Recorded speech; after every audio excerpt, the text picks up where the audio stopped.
Šiandien žiniose daugėja gyventojų prašančių socialinio būsto. Su savivaldybė panevėžiečiai vis dažniau bendrauja elektroninėje erdvėje. Kraštotyros muziejus renka daiktus prieškario ekspozicijai. Dailės galerijoje Monikos Bičiūnienės tapybos darbų paroda. Mažas pajamas turintys asmenys vis dažniau pareiškia norą išsinuomoti socialinį būstą. Suvedęs duomenis statistikos departamentas paskelbė, kad iki praėjusių metų paskutinės dienos teisę į socialinį būstą pareiškė 9% daugiau šalies gyventojų nei užpernai.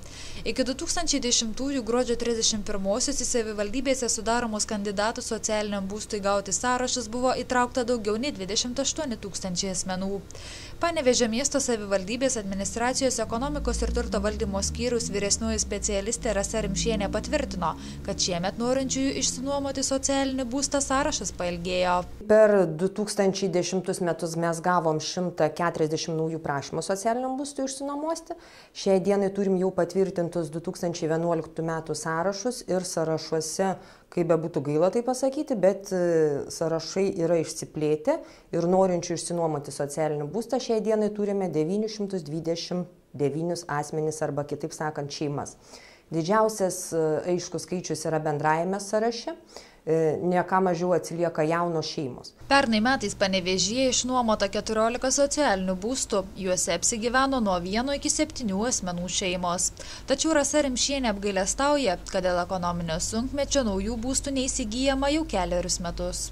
2 metus, kadangi Lietuvoje krizė, pinigų negavome, nenusipirkome nieko, o butai pagrindė atsilaisvina tik tada, kai, tarkim, nuomininkas miršta arba yra nutraukiama sutartis. Sutartis, pavyzdžiui, pernai metų 5 sutartis buvo nutrauktos pačių gyventojų iniciatyva. Tarkim, buvo tokia situacija, kad žmonėms pasidarė per brangu išlaikyti būstą ir jie glaudėsi pas kažką, tai pas ką galėjo ir turėjo sąlygas prisiglausti. Keletą bylų laimėjome teismuose ir buvo asmenys iškeldinti. Ekonomikos ir turto valdymo skyriaus vyresnioji specialistė pripažįsta, kad ne visi turintys teisę gauti socialinį būstą jį gauna, o tai lemia pačių gyventojų aplaidumas, kadangi pasikeitus gyvenamąjį vietoje ar telefono numeriui, savivaldybės darbuotojai su jais tiesiog nebegali susisiekti. Yra labai apmaudu, tarkim, kai gali žmogui pasiūlyti butą ir bandai jį surasti, žmogaus nepavyksta surasti. Tai vat, naudodamasi progą noriu pasakyti tie, kurie yra senai padavę prašymus. Yra pasikeitęs gyvenamasis adresas, telefonai, šeimos narių skaičius, raginu ateiti į savivaldybę, antrą langelį ir pasakyti savo naujus kontaktus. Nes tarkim yra, kaip aš sakau, miręs našlaičių sąrašas. Tai yra našlaičiai, kurie turi teisę ir jau senai galėjo ir tiek ir pernai, ir užpernai gauti butus, jų neina surasti. Panevėžyje socialinio būsto gyventojai turi laukti ne metus ir ne 2. Šiuo metu seniausiai eilėje stovintys asmenys registruoti dar 1994 metais. 2010 metais Panevėžio miesto savivaldybė iš gyventojų bei juridinių asmenų gavo per 98 000 prašymų, skundų, raštų ir kitų dokumentų. Pastebėta, kad per metus sumažėjo popierinių dokumentų. Savivaldybės kanceliarijos skyriaus vedėjos Sinos Talionienės teigimu, tai lėmė vis dažnesnis bendravimas su gyventojais elektroninėmis priemonėmis, ypač elektroniniu paštu. Tai žymiai patogiau žmonėms, nes jų problemas reaguojama ir į klausimus atsakoma kur kas greičiau. Labai daug gauname tokių trumpų, kaip aš vadinu, paklausimų. Gyventojai teiraujasi informacijos kažkokios tai apie savivaldybės veiklą, teiraujasi, kur kreiptis jam vienu ar kitu klausimu.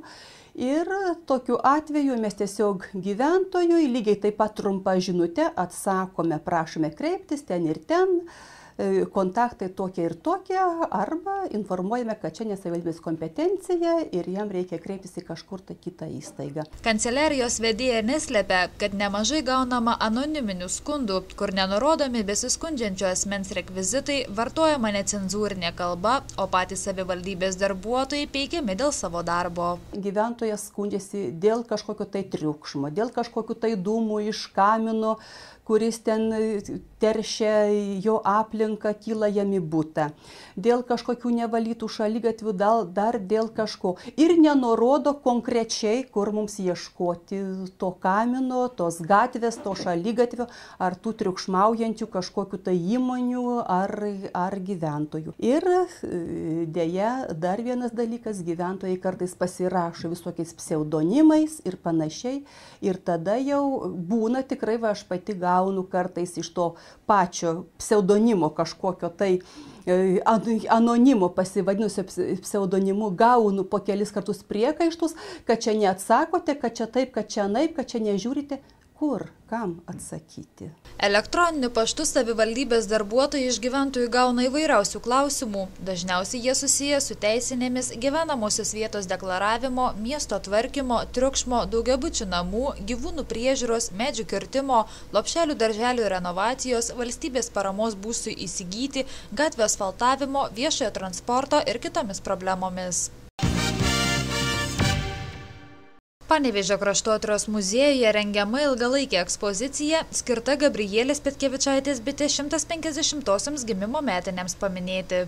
Paroda veiks per 2 sales, taigi tikrai didelėje erdvėje ir muziejininkai visai galvoja, kaip atskleisti bitės idėjas, kaip atskleisti, kaip pavaizduoti šiuolaikiniai visuomeniai tai, ką bitė darė, ką per visą savo gyvenimą kūrė ir būtent ką siekia įgyvendinti kaip visuomenę prašviesinti. Muziejaus darbuotojai bitei skirtoje parodoje planuoja atgaivinti net 2 interjerus, kurie glaudžiai siejosi su šia iškilia rašytoja bei visuomenės veikėja. Tiesa, prie parodos kūrimo kviečiami prisidėti ir patys gyventojai, kurie galėtų paskolinti ar padovanoti prieškario laikotarpį bei pačią bitę primenančių daiktų. Vienas tai bus jos kaip rašytojos kambario interjeras. Mes turime muziejų saugomą autentišką bitės rašomąjį stalą, krėslą, pakojį, radijo imtuvą ir kitus jos asmeninius daiktus, kuriuos ir vaizduosime tame interjere. Taip pat galvojame atkurti tarpukario mokyklą, tai yra klasės vaizdą, kadangi jinai kaip daraktorė, kaip švietėja, kaip mokytoja, tai buvo viena iš pagrindinių jos veiklos sferų.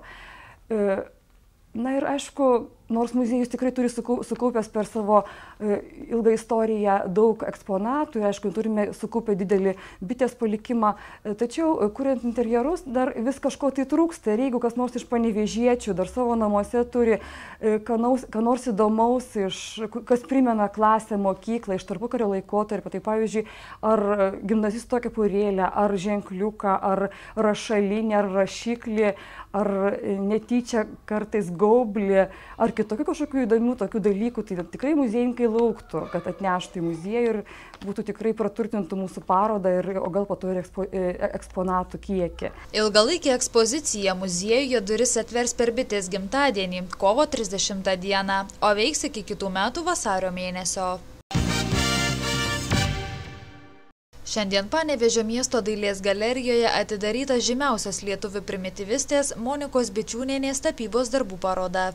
Monika Bičiūnienė yra viena iš garsiausių Lietuvos naiviojo meno dailininkių. Jos kūryba yra įtraukta netgi į pasaulinio naiviojo meno enciklopediją. Dailininkė mūsų kraštietė gimė ir didžiąją savo gyvenimo dalį praleido Rokiškio apskrityje, Rokiškio rajone po to ir gyveno Pandėlio miestelyje, taip kad ji yra Aukštaitijos perlas. Monika Bičiūnienė tapyti pradėjo pakankamai vėlai, būdama 52 metų ir sukūrė per 2000 paveikslų, kurie buvo eksponuoti liaudies meno parodose Lietuvoje ir užsienyje. Dailės galerijoje rodomi 48 dailininkės paveikslai. Dailininkės kūriniuose atsispindi tai, kas ją jaudino.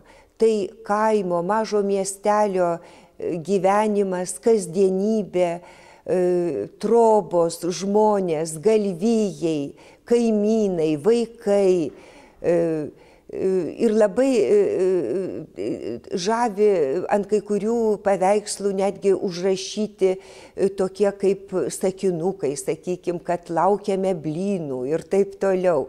Na, kūriniai tikrai nepaprastai spalvingi, labai patraukiantis savo nuoširdumu, savo naivumu. Monika Bičiūnienė gimė 1910 metais, o mirė 2009-aisiais, sulaukusi 99 metų. Panevėžiečiai su dailininkės darbais Dailės galerijoje galės susipažinti iki kovo 20 dienos.